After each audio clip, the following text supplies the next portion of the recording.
Hey guys, and welcome back to the Outer Rim. I'm Gabe Green, and today, with the help of one of my fellow Outer Rim admins, we'll be talking about the latest episode of The Bad Batch. And today it is James. What's up, man? Nothing much. Excited to talk about this. I hadn't seen any of them until today, and so this morning I caught up on the three released episodes, so I'm ready Oh, for nice. all subsequent Fridays. Yeah. So if you prefer to listen to the audio version of this review, you can find it on me and James' podcast feed, the Franchise Fatigue podcast. We'll be posting all the audio from our Bad Batch reviews on that feed. So today we're going to be talking about the third episode, Replacements. This one is written by Matt Mishnovets. He wrote the Umbara arc, the Citadel arc from Clone Wars. He co-wrote the original Bad Batch arc, and he's got like 11 Rebel episodes under his belt, so he's an old hand at this. And it is directed by Nathaniel Villanueva. In this episode, actually, before we get to this episode, real quick, what are your thoughts overall on like the three episodes of the show you've seen? I'm really liking it, and I'll be honest. I wasn't a huge fan of the Bad Batch arc from season seven. Mm-hmm.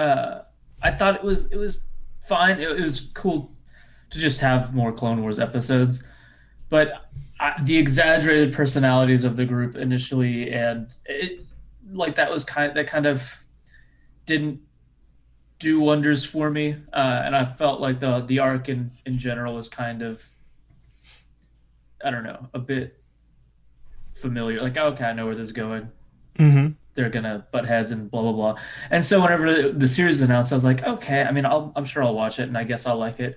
But I've really enjoyed it so far. I like the characterizations a lot more than I thought I would, especially with like Hunter and Tech and stuff. Like it's a cool dynamic. I'm enjoying it more than I thought I would based off of their arc from season seven. Yeah, I enjoyed that first arc. It was just like, oh, this is fun action Clone Wars. I love scrapping droids and all that. But it wasn't like mind blowing. Aside from like the Anakin stuff, that was interesting. But the thing I've been saying this every episode, but the thing that really surprised me with this show is just how little it feels like that arc.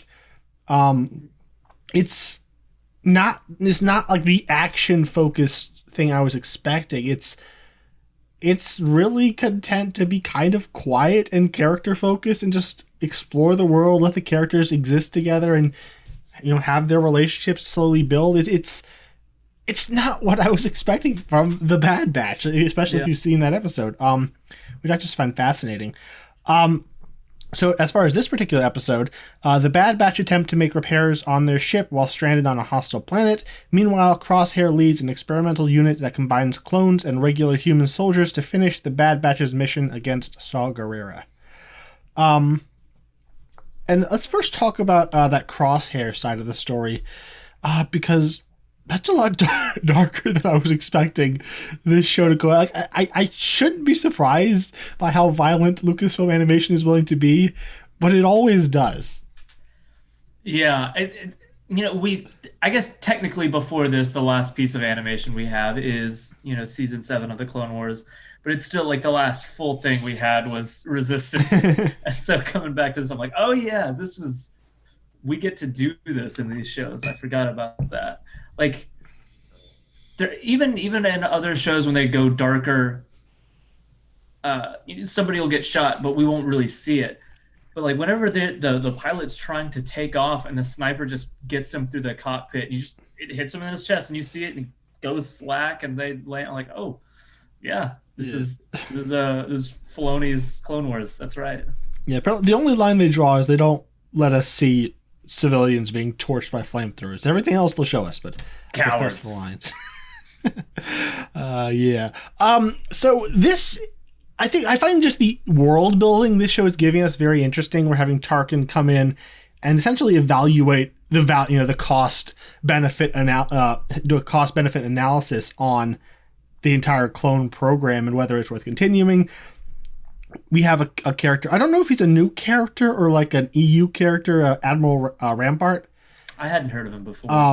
Yeah, so he's coming in and he's got his own thing. He wants to like mix clones and recruits, to make these elite fighting forces. And Tarkin's just kind of observing everything creepily and just trying to find the best route. Also, I like that there's like these various factions. So you have Rampart, he has his thing going. Tarkin is probably like miles ahead with his own plans. But also you have the Kaminoans, who are kind of desperate to maintain relevance and secure their own position. And they built this empire, and now it looks like they're going to be kind of cast aside. So they're trying to find a way to, like, how can they make the clones worthwhile for the empire? But also there might be stuff going on, like Lama Su is the leader. So he's trying. He wants. It sounds. I thought the girl Nala Se is the other. Oh, one. Okay, gotcha. Yeah, like very very similar names. What about Tunwei? Who's Tunwei? She's the one that introduces them and attacks the clones, because I always just, okay, because he says Tunwei's here, and for some reason that's like my most quoted line. Yeah, so like it sounds like they talk about Jango Fett's DNA has like degraded past the point of usefulness now, so they need a new donor. I can't tell from the dialogue whether they're talking about Omega or the Bad Batch, because they sound like there's multiple options, like they only need one. Which seems like it would be Omega, because she seems normal. Like it doesn't seem like the Bad Batch would be like they would want to make all the clones after like one of the Bad Batch. They seem to be more specialized. So I'm wondering, are there more Omegas out there? Like, yeah, that's what I've been wondering. Is like, what is the purpose behind Omega? What are they doing with this character? Was this the plan? Yeah, because last episode, you had cut saying like the Kaminoans don't create without a purpose. So she has a purpose, possibly Force sensitive. I don't think they'll go that route, but there's some weird little hints happening there. But like she has some kind of special ability that we haven't seen yet, or some, maybe if not ability, reason for existing. Also, I'm wondering, like, you had Nala say she let the Bad Batch escape. I'm assuming to let Omega escape. So is she playing her own game apart from the rest of the Kaminoans, trying to protect her? Yeah, I can't. Whenever she has her conversation with Lama Say, I'm like, are they on the same page? Is she like just kind of going along with this, or is like, well, I mean, obviously there's some difference, because she's like, oh yeah, they escaped, so clearly this is her helping there is not something that she wants him to be privy to. So what exactly she wants out of this? Yeah.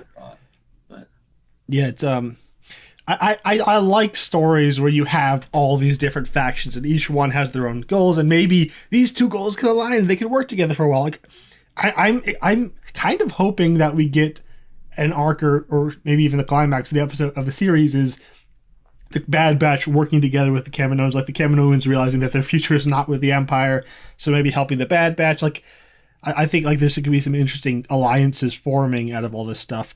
And this is part of why I've been like so pleasantly surprised by the show, is the fun of wondering what it's setting up and where it's going. Like, you've got Lama Su talking about, like, we've got to find a way to make ourselves relevant, but like we know that clones are phased out. So what exactly their end is, I'm not sure. And what, like, whether this Rampart, like whatever he's doing ends up being what phases in. I think he's going to end like Krennic. He's that kind of guy. He's going to create something, and Tarkin is going to take it. If Tarkin's career is just that, that's fantastic. I love that. He's too nice and congenial. He's not even going to last as long as Krennic. Yeah, so like that stuff's happening. And oh my gosh, Crosshair is the creepiest dude ever. And D. Bradley Baker's voice for Crosshair, just the way good soldiers follow orders, is just chilling. Like the argument he has with the trooper who doesn't want to kill the civilians. He just shoots him.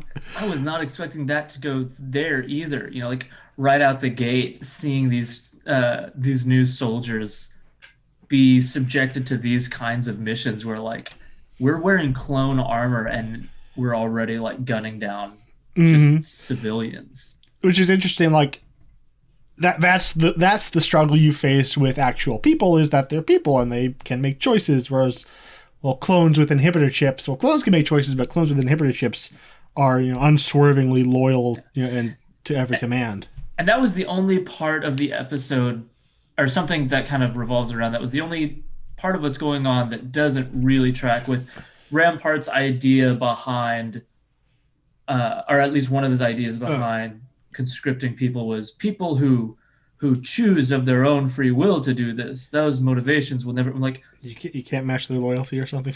yeah, like no, you just had an entire army turn on their generals for years. Like Yeah, you you're can not with going to get that. programming. Yeah, so that side of the is interesting. But then we go over to the Bad Batch arc. And we get kind of a recreation of the scene in the stomach of the space slug from Empire Strikes Back. Like the framing of the dragon coming up on the windshield is like Yeah. identical to the Mynock and Princess Leia. Um, I got a lot of different vibes. Like I definitely felt that when they're going around the ship, and then yeah, on the windshield, and then I got it kind of reminded me of the episode with the big spiders and rebels like going through the tunnels and stuff, hmm, yeah, or not as even scary, but yeah, no, and then uh, just kind of reminded me of her interaction with the monster. Kind of reminded me of Rey with the snake from Rise of Skywalker, which is hmm, for so often like the action is we kill the thing and we leave, and for them to just kind of make peace with the animals and still which is get what they another want. Jedi trait. Hmm. Maybe she is force sensitive. Like she does, she finds the other route and makes the trade for the part. Um, I think one of my favorite running gags in the show is how Tech is constantly not telling the other members of the team like vital information. It's like I assumed you Oh, were that all as was smart as I obvious. am. It was obvious. Like whatever. I Um, really like Tech a lot. yeah. Another really really great voice. Just his I'm so much smarter than you voice. Um, yeah, and it's really interesting. Like usually in series where you have a child, it's either it's like oh the child they're kind of like sheltering the child. It's like no I can do more. And like oh no we have to protect you. But here like oh you want to come on this dangerous mission? Well you're part of the team. You come along.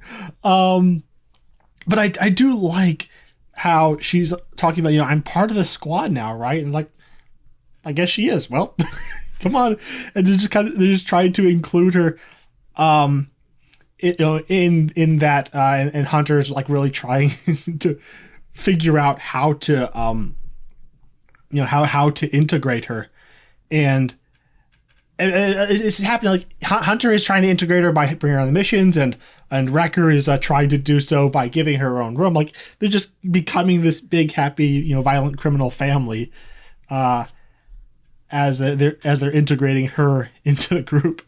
Um, just I messaged a chat we were both in just saying like this is like the 87th time Star Wars has done. Here, look, it's the father-child dynamic. This is where like the drama is coming from, and it keeps working on me. So I'm like, okay, because I'm already really invested in this Hunter Omega like yeah. father-daughter thing going on. It's really sweet. And that was something else like because I only watched like caught up on everything today. I already knew Omega was a character. Like we've got this child female clone out there, and I had seen positive reaction to it, but I'm like, man, why do we always got to bring kids into this? And they're always annoying.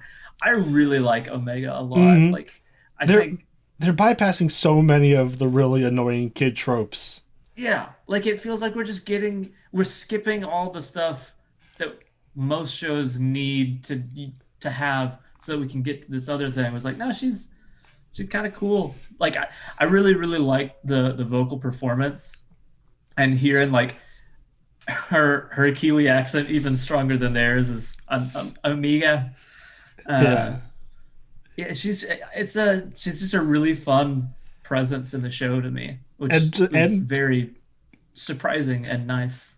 and highly competent, like someone who grew up who grew up with a bunch of scientists would be, but also still a child, who gets frightened in situations and it doesn't have like accumulated wisdom, but she's clever, Yeah. and Yeah, and motivated. I like that it lets her have both of those things where there is the moments of her doing something right and doing something smart and then getting off the ship and like kicking around dirt because she's never seen it before. Mhm. Like it's Her just speaking fun. of dirt, her always copying Hunter, like he picks up the dirt and and tracks it. Then she comes by and picks it up and looks at it. So cute. Yeah. But also her interactions with Wrecker. I love this big dumb man child. We're all gonna die. We're all gonna be fine. And it's like the most obvious joke, but the look on his face as his mouth is wide open, about like in mid scream as he's looking down at her. It's just great. And She's oh sorry. go ahead. I was just gonna say, so he was a character that I actually wasn't a super big fan of, both in the original arc and then even a little early on here, where like I like aspects about him, but he's one of those things where like the personality is so big and so loud and he's so dumb. I'm like, is this what we have? Just complete like, is this what the character is? But what this last episode especially has been doing that has really been softening me on him was his interactions with Omega, where it starts off with him taking her up on her offer for the food, and then Hunter be like, "She's the only one without a bed, and now she's going to be the only one without food." Like, no, you can't do this. And Hunter, who is already trying to learn how to be this like adoptive father, teaching Wrecker how to be this adoptive uncle is just like it's fun, and then seeing that culminate with him make her room, I was like, So oh, sweet. this is so nice. He's such a good dumb dude. Yeah. So yeah, by the end of this, I'm like, I'm just having good vibes from everybody. I like this. Yeah. And I'm liking that. It seems like Echo is kind of the grumpy one. Now he's finding his place. I guess now that Crosshair is out off the team, We they could need a have new grumpy him guy. as the grumpy guy, and I like that. But back to Wrecker. And they open with Tech creating a device to scan their inhibitor chips, and Wrecker hits his head on the way on the crash landing. Then he spends like half the episode with like a headache, and he's holding his head right there over the inhibitor chip. Yeah. So maybe that'll go off, and that's actually scary. Like something as like if Wrecker going crazy on that little ship, like if that happens, that's gonna be intense. Yeah. And it'll be terrible because I love him. So like I don't know what they're setting up with that, but there's something happening. That was something else that I really liked. Was by the end of it, I'm like, wait a second, nobody ever really talked about that. And so it's like, I'm like, oh yeah, this Clone Wars, like we kind of got story arcs. We do setups. We're doing longer form stuff where we'll introduce ideas without paying it off until later. Yes. So it's exciting to have all of these different running threads. And speaking of structuring, this feels much more like Rebels than Clone Wars. Like Clone Wars Yeah. was very strictly either single episodes or arcs. Whereas it's each episode has its own self-contained story, but they're very clearly leading into the next one. It's just one overarching story, which is interesting. They're kind of taking the structure from Rebels with the style from Clone Wars. Yeah, I mean, even almost doubling down with this like family in a ship kind of thing. Yeah, going on odd job. Eventually they'll get to the the mercenarying and odd jobs and whatnot we've seen from the teasers. All right, so anything else you want to mention about this episode? So last couple things. First one is not specific to this episode, but just the show. But I gotta say it because I wasn't on the first ones. The show is gorgeous. Like I love getting more of like it was like watching season 7 of the Clone Wars when it happened. I'm like, oh my gosh, we're only got one season and this is the best it's ever looked like this. Yeah. And so having it look just so nice again, especially in the first episode with the snow and with the shot of Caleb like jumping over the thing. Oh, it's Mhm. so cool, and the lighting and the dust particles, and it really looks great. Yeah, you can tell it has a slightly a smaller budget than season 7, just mainly just because it's smaller. Like the scale is smaller, but they're not compromising on the quality of animation at least. So Yeah. it's not Uh, obvious. It's only just when you think about how big season 7 could get. the other thing that is more, I mean, it's kind of what this, it's kind of been the vibe of the really, especially the second episode, but it feels like it's also just what we're seeing with this whole season is I wanted this era to be explored, and I'm so glad that we're seeing it with this transition between the Republic to the Empire. Mm, And I had this thought. So, like for most people who just watch the movies, they'll watch the prequels and then we jump the 2 decades into the original trilogy. And for me, the war against the Empire has taken on so much new meaning after Rebels and Solo and Rogue One. And so like this whole era just feels so fleshed out and meaningful. And it's cool. Like whenever I forgot the name of the planet that what's his name? The deserter was on. so look Forget at that. my. Yes.